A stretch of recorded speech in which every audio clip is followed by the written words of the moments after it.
Grand Rising, Hotep family. Welcome, welcome, welcome. Welcome back to another edition of the Reading Cipher with your brother Omnipotent. And what my favorite book thus far, Blueprint for Black Power by my favorite teacher, the Honorable Dr. Amos Wilson. Yeah, so let me know where you're tuning in from. Let me know what you've learned thus far from Blueprint for Black Power. Let me know what your name is, what books you would like for me to read, books that I've read that you want me to read again, and any topics you want to discuss. Make sure you put something in the comments. I appreciate you to like, share, subscribe, comment, and those of you that feel so inclined to donate, if you will, I appreciate it, and may the ancestors return that favor to you 10,000 times over. Right?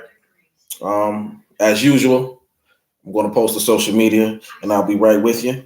So if you could give me just a second. But I definitely appreciate you showing up, because that's half the battle,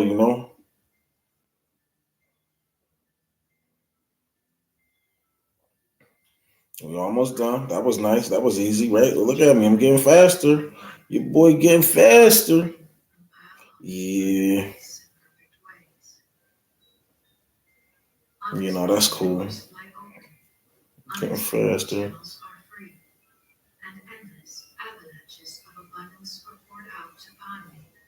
What's this number? 17? Mm-hmm. I spend money under direct inspiration, wisely and fearlessly, knowing my supply is endless and needy. Yeah, that'll work. All right. I give thanks that the millions which are mine by divine right now pour in and pile up. Mm-hmm. I'm just waiting for this last one to load and I get out your hair. You dig? Unexpected doors fly open. Unexpected channels are free. And endless avalanches of abundance are poured out upon me under grace and perfect ways. I spend money under direct inspiration wisely. I wonder why did this show twice? Knowing my supply is it shouldn't have.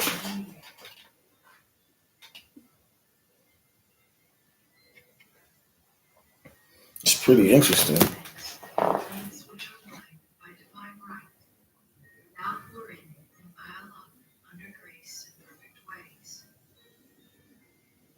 Unexpected doors fly open. Unexpected channels are free. And endless avalanches of abundance are poured out upon me under grace. So what city are you tuning in from? I spend money under direct inspiration wisely. What have you liked the most thus far in Blueprint for Black Power?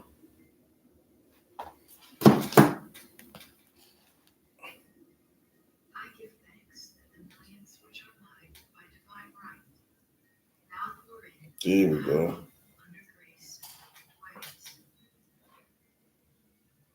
Are there any topics that you would like to discuss that aren't being discussed, or any views or opinions you would like to share that have not been shared?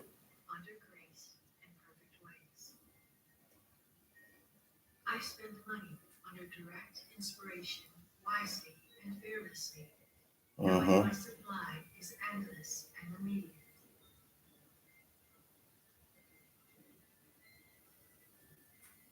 There we go. I give thanks that the millions which are mine by divine right now pour in and pile up under grace and perfect ways. Unexpected doors fly open. Unexpected channels are free. And endless avalanches of abundance are poured out upon me. There we go. Under grace and perfect ways. I spend money under direct inspiration, wisely and fearlessly, knowing my supply is endless and immediate. Yeah, so if I gave you about 5 minutes to get in. Yeah, we about to jump in it. And because yesterday I was so early, I didn't want to be loud, but I'll have to reread that excerpt that I read yesterday again, and I'll continue to go on today. Yeah, man, how was the weather where you are? Out here, the weather get cool at night. It get as low as 34, 35. But the rest of the day, you know, it's like 70. There's days that it's only been like 65, 60, maybe one day it was 50. But the majority of days are like 75 or better. And I love it. Oh, I love it. Today, the sun coming out, and I'm going to go get some. Yeah.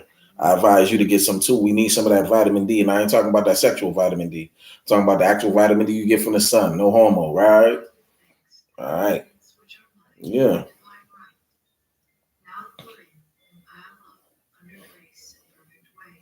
So I'm just double checking to make sure that my posts are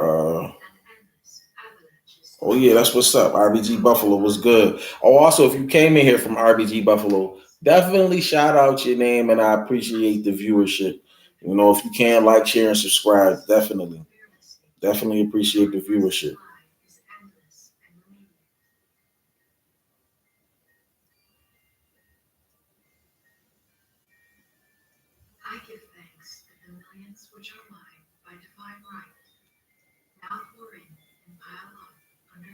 All right, go. Let's get it in.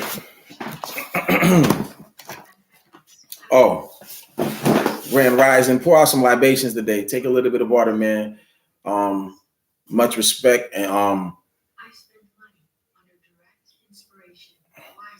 shout out to all ancestors known and unknown, remembered and forgotten. And shout out to all Black gods known and unknown, remembered and forgotten. Hotep family. We bring this down here. It's just always easier for me to read when I got the book a little bit lower. This title for this portion of this chapter is Other Directedness and the Reconstruction of the African Personality. I'm rereading it because someone inboxed me and requested that I do that on the book. So it's only right that I do it for my viewers, right? The other directedness of the modal African political economic personality is compatible with white American and European domination of Africans because it permits African consciousness and behavior to be manipulated by others than themselves, primarily by white Americans and Europeans. The center of psychological gravity, the source of motivation of the other directed African, lies outside himself and in the hands of others than himself. Who this type of African thinks he is, his self-perception, is the product of the history of his interactions with others than himself, i.e. with aliens, where he has no knowledge of himself prior to his coming into contact with his exploiters and dominators. For him, prior to his captivity, enslavement, or his colonization by aliens, especially Europeans and white Americans, he was practically non-existent, unconscious, invisible, or at best, possessed of a savage consciousness and existence he would rather not recall. Consequently, his identity was and is one given him by others, one he infers from how others, aliens, interact with him, one he infers and abstracts from accounts and histories of himself written by his alien and exploiters and dominators. Moreover, the world he inhabits is constructed by others, his captors, his past and his future, delimited by those who despise him. He is the plaything of the other, bereft of a knowledge of self, of his own history and culture, subjected to a distorted and twisted sense of his origins and reality. All these conditions perpetuated deliberately by his white handlers, he identifies with the alienated images, history, and culture fashioned and imposed on him by alien whites who are free to fashion them and do when the occasion calls for it. His consciousness, constructed as it is by the other, essentially the reactionary product of his domination by the other, brought into existence by the other. He cannot conceive of a future existence independent of the other, a future wherein there is no longer,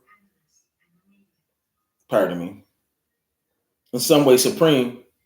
For him, there is no world for him without white people in it, without white people defining it, or world where he is dominant, where he is the dominant force and is self-creating and responsible for bringing his consciousness into being and visibility through his interactions with himself and his kind.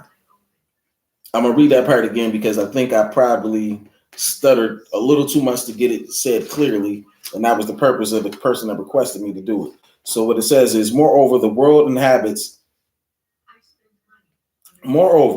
The world he inhabits is constructed by others, his captors, his past and his future, delimited by those who despise him. He is the plaything of the other, bereft of a knowledge of self, of his own history and culture, subjected to a distorted and twisted sense of his origins and reality. All these conditions perpetuated deliberately by his white handlers, he identifies with the alienated images, history, and culture fastened and imposed on him by alien whites who are free to refashion them and do when the occasion calls for it.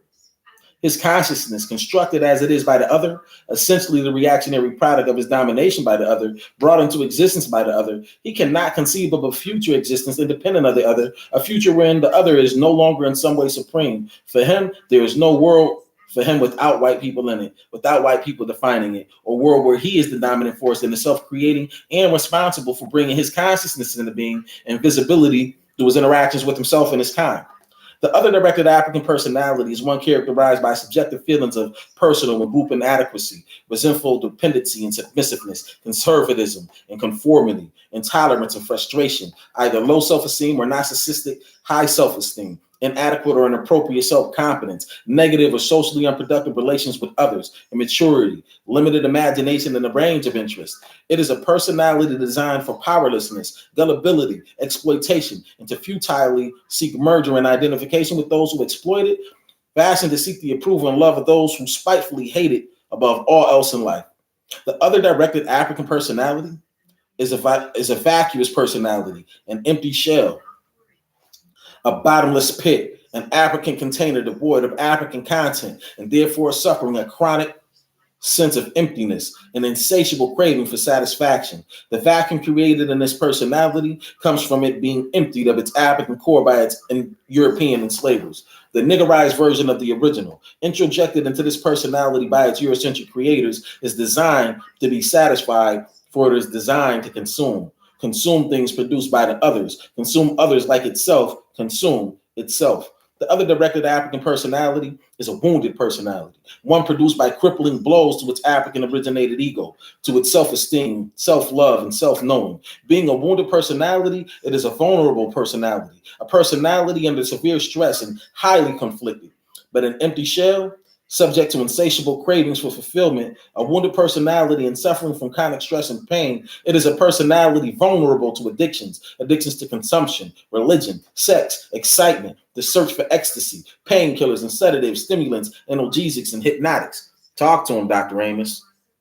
The other directed African personality has the feeling of being always under pressure, always under threat, always under attack. It chronically strives to recover its balance, to protect its ego and self-system from further devaluation and disorganizing assaults from others, from aliens, from alienated Africans alienated from themselves, just as he is alienated from himself. Thus, the other directed African, intimidated by the other, dependent upon the other, is first and foremost a defense-oriented personality. His primary purpose in life is defending himself against further self-devaluation and emotional hurt. His obsessive-compulsive concern is with the alleviation or avoidance of anxiety. As a defensive personality, he is prone to deny and or distort reality by a multitude of self-deceptive schemes in order to hold on to what he perceives as a tenuous, sane, and relatively pain-free existence. However, the other directed African personality is so single-mindedly caught up in defending itself against the assault on its persons by others, by aliens, against the disorganization of its ego brought on by its denial of and its attempt to escape from its germinal Africanicity, of its fundamental and uneradicable Africanness. It neglects the discovery and development of means for ridding itself of the true causes of its displeasures and diseases.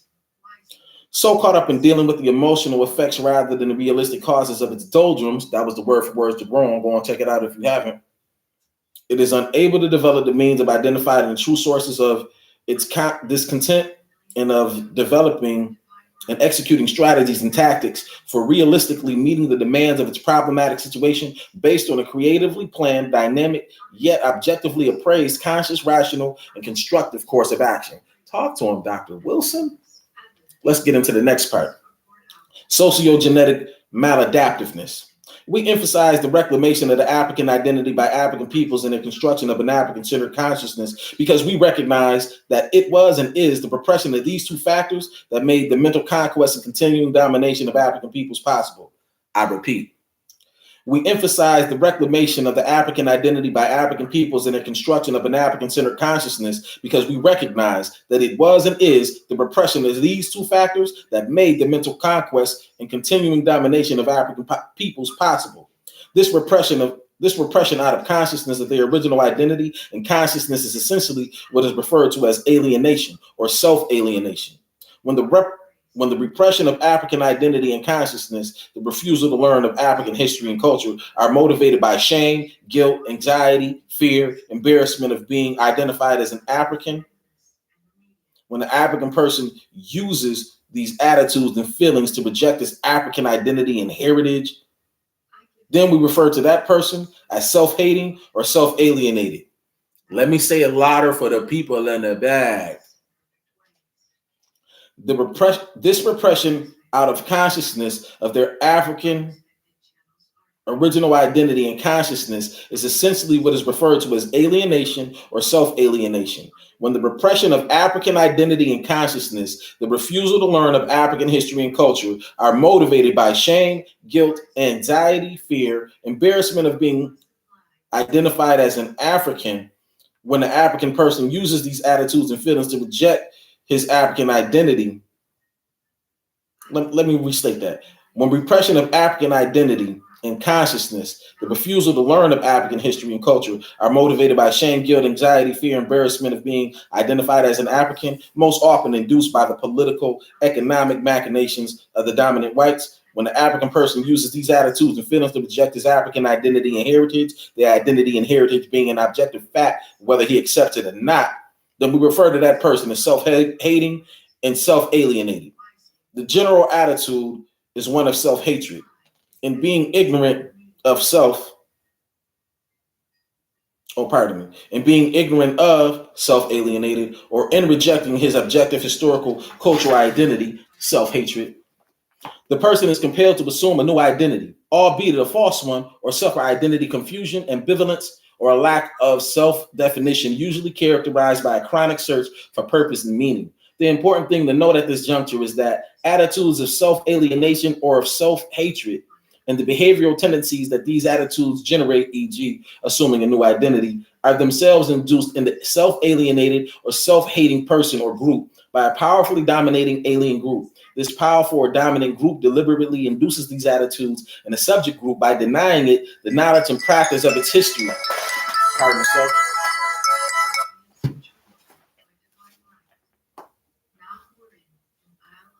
This powerful or dominant group deliberately induces these attitudes in the subject group by denying it the knowledge and practice of its history and culture, by denigrating and negatively distorting its history and culture, by punishing any attempt on its part to positively identify with its history and culture, as well as by rewarding it for assuming a new and false identity compatible with the interests of the dominant group.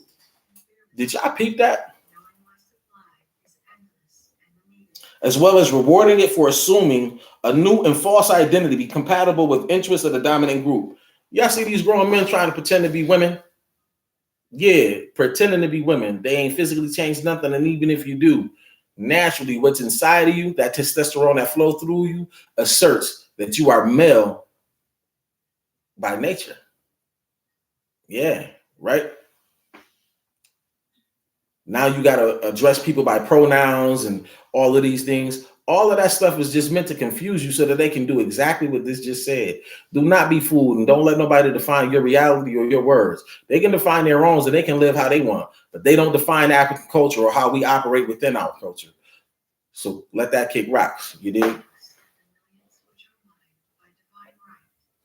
The false or alienated identity of the subject group, if compatible with the interests of the dominant party, supports and often strengthens the dominant subordinate relationship, i.e., maintains or enhances the power of the dominant party and increases the benefits it receives from the relationship while simultaneously maintaining and accelerating the relative powerlessness of the subordinate party.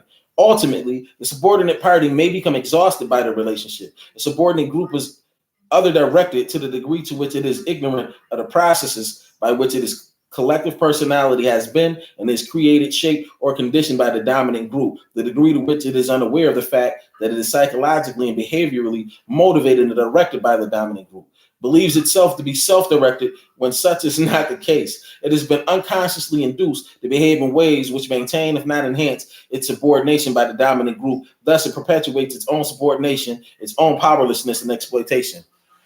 And proof of this is there's commercials on the radio, and when they say who can get the benefits of these products or services, they always include women and they include members of the Leviticune tribe, right? Then, if you look at, I didn't see the total commercial, but I saw the breakdown of the commercial, and in that commercial, something no vote, no fucking. I don't even know what that is, and I don't even want to know. But what I do know is that there was a grown ass black man who prefers to be recognized as a black woman or female or whomever, whatever they want, right? And inside the commercial, they were promoting, I think Trina was in it too. Whatever they were promoting was about voting, and basically it completely left out the heterosexual black male. And the one black male that they did show, they said that he started lifting up his shirt. Basically, they was using him as a sex object. So I want you to be very cautious of what you see. And remember that that was the Democratic Party that funded that. This is what these people really think about you. They don't care about getting you anything. And if you really think about it, it didn't matter if it was a Republican in office. It didn't matter if it was the Democrat in office. Where you live in your community remain the same. The benefits that you don't receive remain the same. Black people have been exploited and have been through the most serious Holocaust of all time. Our Holocaust is great. The black people in the wilderness of North America, the Africans that's in the wilderness of North America, have experienced the most extreme Holocaust of all time. 6 million people died during that Jewish Holocaust. 600 million people have died and still are dying here in the wilderness of North America, and we were never compensated. They literally created their policies and laws so that they could box us in and keep us what is the terms that I'm looking for?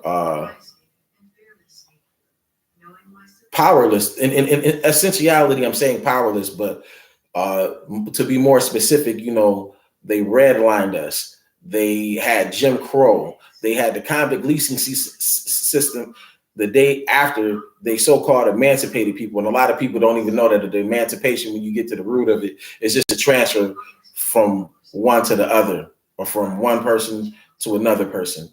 It wasn't about really abolishing slavery, because slavery was transformed into mass incarceration. You see what I'm saying? So they have done things deliberately to make sure that we are at the bottom economically and in all areas of people activity, religion, education, entertainment. You see what I'm saying? They control all of the things that allow music to be exposed. They control all of the policies, the regulations, and they get paid on everything that we do. They control everything when it comes to the NBA, but look at the stars of the NBA, who's made the NBA what it is.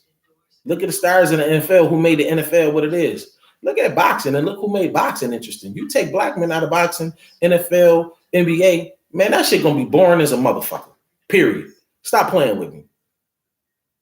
And we so willing to want to get along and assimilate according to what they say, instead of make them do what the fuck they need to do for us by coming together and struggling together as one, so that we can get right what's rightfully ours. And not only just that, producing our own. There's things that we can take advantage of and take responsibility and accountability for right now as a group and individually, to get together and have something of our own. We're not buying sneakers from black people. They're not making them in mass. They're not making clothing in mass. We should be doing that, and we need to, and we're going to have to do that. And we have to accept that. They're not going to tell us that in their Eurocentric education. Come on, y'all. We got to get it together. It's on us. We are now the leaders. We are now the adults. We are now the examples that we need to see. We can't wait for others. We can't wait for the pie in the sky. None of that. We got to do it now. You can meditate, you can pray, but you best to put some action in. You best to start reading. Yeah, you got to do some of those things that you don't want to do. because you want to have something that you never had. And if you do what you always did, you're going to get what you always got. In order to get a new thing, you got to do something different. You got to do something new, or you got to do something that you don't normally do so that you can have what you never had. Ashe?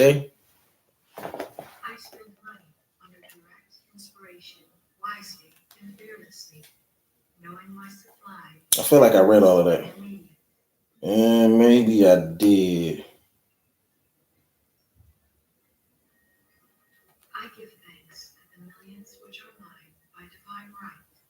Thus, it perpetuates its own subordination, its own powerlessness, and exploitation. Working against their self-interest on the part of the dominated works best when they are falsely assured that they are working for themselves and in their best interest. This deceptive orientation is achieved when the dominated identified completely with the character and general behavioral disposition created for them and interjected into them by their oppressors. Even if the artificial character and disposition of the dominated are seen by many of them as unattractive, deficient, maladaptive, and inferior, the sources of social ridicule and social rejection, especially by their oppressors, whose acceptance they crave beyond all else, they will tend to see such a character and disposition as inherently their own. They come to believe that their faulty character and disposition were thrust upon them by fate or divine curse. For the mechanism of how important segments of their faulty character and dispositions have been conditioned into them by their oppressors is hidden from them, as have been the knowledge of how these orientations empower their oppressors as they disempower themselves. The socioeconomic functions of the maladaptive African personality. The pervasive political economic condition of African Americans is that they are under European American domination, that they are first and foremost a dominated, dependent people. African American dependency benefits European Americans who dominate them and condition their dependency. Both African Americans and European Americans are to a significant degree defined and identified by the power relations of domination. One cannot be fully characterized without reference to the other. Yet their characterization requires that they be defined in opposition as complementary mirror images of one another. Their powerful differentials, relations, and social, political, economic roles require an opposition in character and complementarity in disposition of if the relations of white domination are to operate with maximum efficiency. We cannot give an undistorted account of a person's without giving an account of his relations with others. Even an account of one person cannot afford to forget that each person is always acting upon others and acted upon by others. The others are there also. No one acts or experiences in a vacuum. The person whom we describe and over whom we theorize is not the only agent in the world.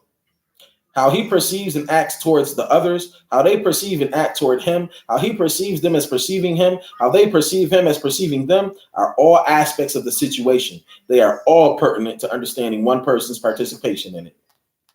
All identities require an other, some other in and through a relationship with whom self-identity is actualized. The other, by his or her actions, may impose on self an unwanted identity. Basically, all the important behavioral and characterological orientations which inhabit African Americans may be depicted by others in themselves as flaws, maladaptive, or maladjustive, self-defeating and self-destructive, perhaps neurotic and psychotic flaws. All the important social problems which may be redefined as socially disempowering and socially dysfunctional for the African American community are to a very measurable degree conditioned by their domination by European Americans, including many of which, on a first sight, appear to be self-inflicted. To more fully and productively understand the African American character and disposition, particularly those factors which are self-defeating and disempowering, it is important to begin with and keep in mind the political economic context in which the collective African character was conditioned and shaped as well as acted out. It is also important to continue to ask the questions: who benefits from the typical orientations and behavioral tendencies of the subordinated African personality? Who really benefits from Black people killing one another, robbing one another? Who really benefits from Black people going to work for other companies that are not owned by Black people? Who really benefits from other people coming in the Black community, setting up their businesses and never giving anything back on a consistent and meaningful basis to the community in which they set up shop? Who does it really benefit?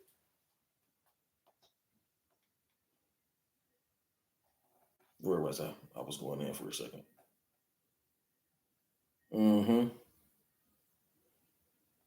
Who benefits from the typical orientations and behavioral tendencies of the subordinated African personality? How and in what ways? Any adequately logical and evidentiary attempt to answer these questions will reveal the following concatenation of facts and outcomes. African Americans are dominated by and dependent on European Americans. European American domination generates basic social problems for African Americans. White domination, therefore, generates and maintains the social problems of African Americans. Domination of African American benefits European Americans materially, socially, psychologically, and definitely economically. In sum, European Americans benefit from the social problems generated and maintained by their domination of African Americans and are therefore motivated to continue to maintain those social problems. Since European Americans benefit from the social problems their domination of African people generates, they have an investment in perpetuating the symptoms resulting from these problems and interacting with the African Americans in such ways as to reinforce those symptoms and or create new ones. Just think about the relationship between the white female teacher and the black child, specifically the black male child, but we can definitely include the black female child because she also is neglected just as much and in many other ways that the black male isn't. You know, we both have our series of things. And I'm not just placing all blame on just them. We got to take accountability for ourselves, because once you're aware of this, now you just can't play into it. You can't just keep playing into it. You can't say you got knowledge yourself and you keep sending your child off to the school by the oppressors who oppressed your ancestors that were prisoners of war, thinking that you can trust them to teach your children to make sure that you create financial freedom and build generational wealth. You can't trust your enemy to do that. That's not their job. Their job is the exact opposite. Moreover, the social problems presented by African Americans, problems generated by European domination of African Americans, are utilized by European Americans as evidence which justifies and supports their domination of African Americans. Following the logic of William Ryan, European American domination creates social problems and maladaptive behavioral tendencies in African Americans. The European Social Research Establishment discovers and identifies these problems and maladaptive tendencies. It then studies how African Americans are affected or infected by these problems and tendencies and how they differ from European Americans and other supposedly unaffected groups, and concludes that the differences between African Americans and other groups are the causes of their social problems and maladaptive behavioral tendencies, not the power relations of domination and exploitation which they are subjected. Finally, the alleged differences which characterize African Americans and the social and personal deficiencies these differences generate these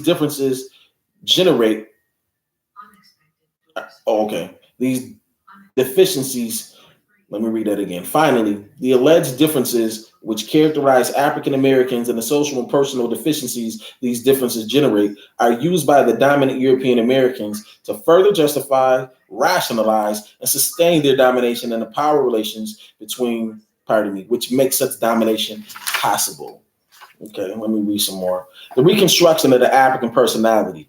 Of course, this means by which the other directed African can resolve his problematic situation cannot be supplied by him by the other, the alien, for it is the other, the alien, who profits most from his problematics, who is invested in his dilemma, who above all is his problem. As the other directed African problems began with his loss of his African-centered self, his African consciousness and identity, they can only be resolved through their rediscovery, reclamation, and integration into his self, consciousness, and identity. There can be no substitutes. This means that the true empowerment and liberation of African peoples can only be achieved in the process of the African-centered reconstruction of the African personality by means of the re-education of African adults, adolescents, and children in accord with the African-centered curricular regimen. The African Conscious Workshop is held Monday at the Jefferson Meriwether Library at Jefferson Street, at Jefferson Avenue and East Utica Streets from 4 to 6 p.m. Bring your lover, bring your significant other, bring your brother, your sister, your mother, your cousin, your brother, your uncle, your grandfather, your children. Bring your friends, bring them. Let's get centered and our oneness as a people. The African Conscious Workshop, Mondays, 4 to 6 p.m. Meriwether Library, Jefferson, and East Utica Streets, Buffalo, New York. Stand up, family. I can't pronounce his name, but I'm going to do my best to pronounce it. Kwame Egayi Ekoto impressively defines the essence and ideology of what is meant by African-centered education. African-centered education is rooted in the unique history and evolved culture of African people. It is defined in its singular commitment to the elucidation of that history, that culture, and the confirmation, invigoration, and perpetuation of the African collective identity that emanates from that history and culture.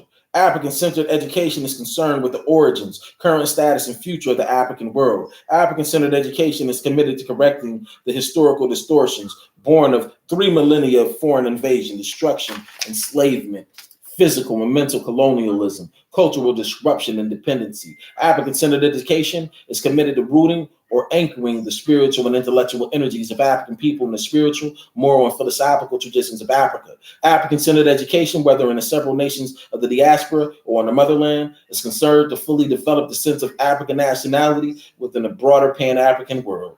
African-centered education is concerned to sever irrevocably the pathological and slavish linkage of Africans to the European or Asians' ethos.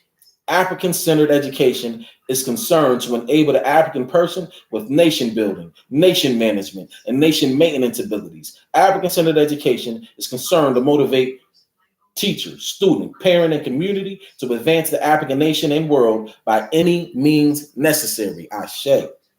Historical and ideological currents. I think I'm going to stop there.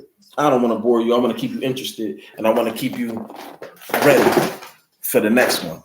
So we learned a lot today. And if you didn't learn, we reviewed a lot today. We read enough today that could really just hold us down with something to think on and grow on. You know what I mean? I really love and appreciate this book. A lot of people will tell you what the problems are, but they have no solutions. And even though as we speak, he's telling us the solutions to the problems as he goes along. And I'm sure he'll have more as he get further along. But it's just beautiful to see that someone devoted their life. This is an example that we must be with one another as an entire nation, devoted his life to finding out how to solve our problems and put us in the place where we respectfully deserve to be. Yeah. So I hope your today is great. May your tomorrow be greater. Race first at all times, and at all times, race first. Hotep family.